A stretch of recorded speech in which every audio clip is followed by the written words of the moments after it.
So, good morning, friends. Today we are going to learn few process related to the audit part.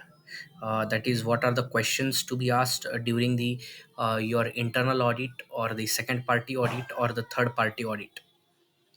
Generally, we make a checklist as per the ISO 19011 standard and the respective management system standard. That is quality management system, environmental management system, and uh, third one is the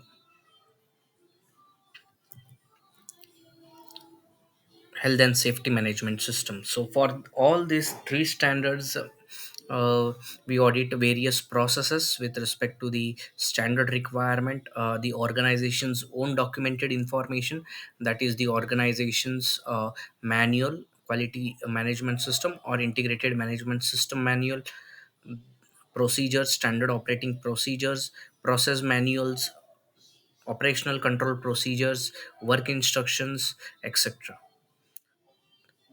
So based on these two criterias, this is the points, checkpoints which we need to audit during the various process. So initially we'll start with the top management process. So the top management process, generally we need to initially ask the history of the organization, as we need to get the context of the organization clear to us, which is the requirement of a standard in 4.1 to 4.3 related aspects. So first one is, the question to be asked here is the history of the organization. The way this question need to be asked is that you can ask the top management person to give a brief on the journey of that organizations. What are the milestones the organizations has achieved, start from the inception to the current date. So this will give you a brief idea on the history of the organization.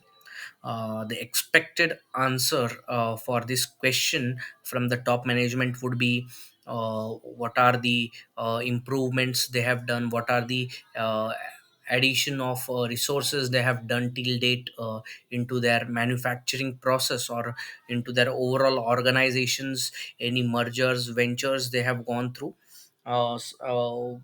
All this will come under the history of the organization. What was the initial sales growth and now what is the sales growth, that all will come under the history of the organization. Also, what are the products they are covering, or what are the services they are providing to the organizations or to the customers. Second question is to be asked is related to the business plan achievement for the previous year. So to determine the improvement made by the top management, or the involvement of a top management in the quality management system, we need to ask a specific for the business plan achievement for the previous year. That is, what were the achievements of the last year.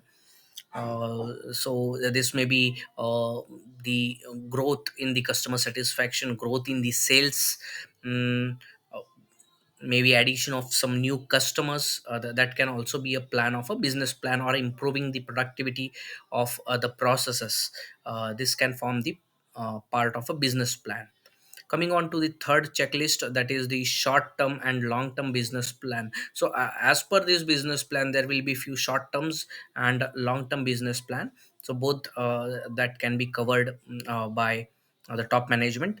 Then getting the scenario of the market, by knowing what is the market share as compared to their competitors. Are they doing such analysis with respect to their competitors, so to mitigate the risk of the competition, and to determine where they stand, to avoid the business risk.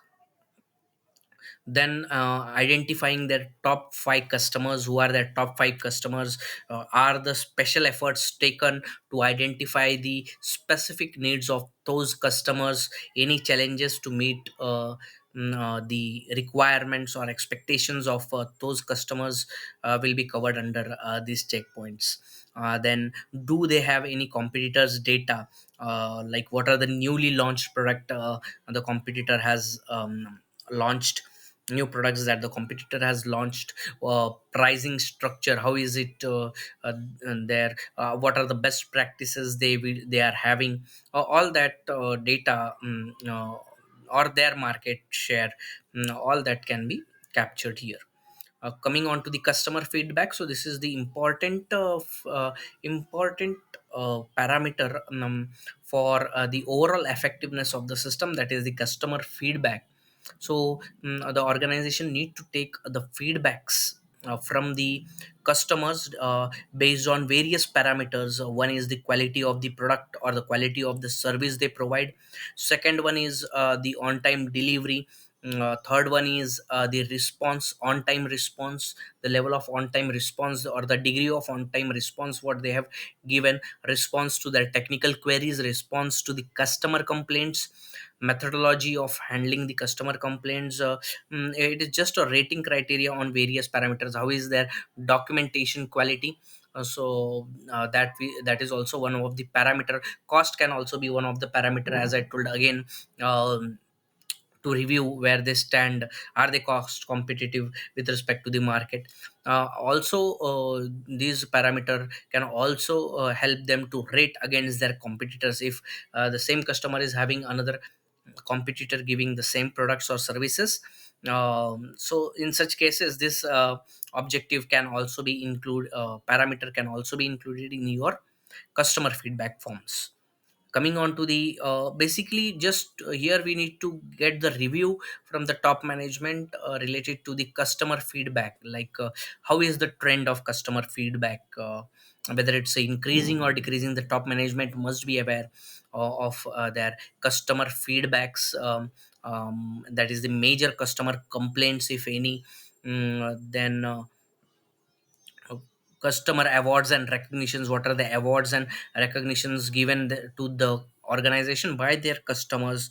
And overall, as I told, increasing and decreasing trend of their customer satisfaction index. Then further is their customer business projections. They should know their existing customer or the repeat customers business projections. Any plan for expansion or diversification, that is addition of new products, new services. This will form under this checkpoint. Then overall, doing the SWOT analysis, so what are the strength of the organization's weakness, any opportunities and challenges what they have faced in last 1 year. So that also you can brief it here, ask here. The risk analysis for new customers and projects, uh, which I already told. So what are the risk identified for specifically for the new customers if they are added, and the projects, how they are going to mitigate those risks, will form under this checkpoint. Then what are the objectives, status of objectives, is there any objective where they are not performing, or it is impacting the effectiveness of their management system. So you can just have a brief idea from the top management on this part as well. Then coming on to the overall awareness among the organizations, their employee motivations, supplier relationship, how is the top management involved in developing the supplier relationships. All this will come under the supplier relationship part. As a part of employee motivations, what are the top management initiatives they are taking to make maximum employee involvement into their quality management system or the various management system. A review of the organization's operational performance, that is the MRM, management review meeting, where as per the ISO standard there are various agendas. So all these 12 to 13 inputs are reviewed during this management review meeting. So these are the checkpoints which need to be reviewed for the top management.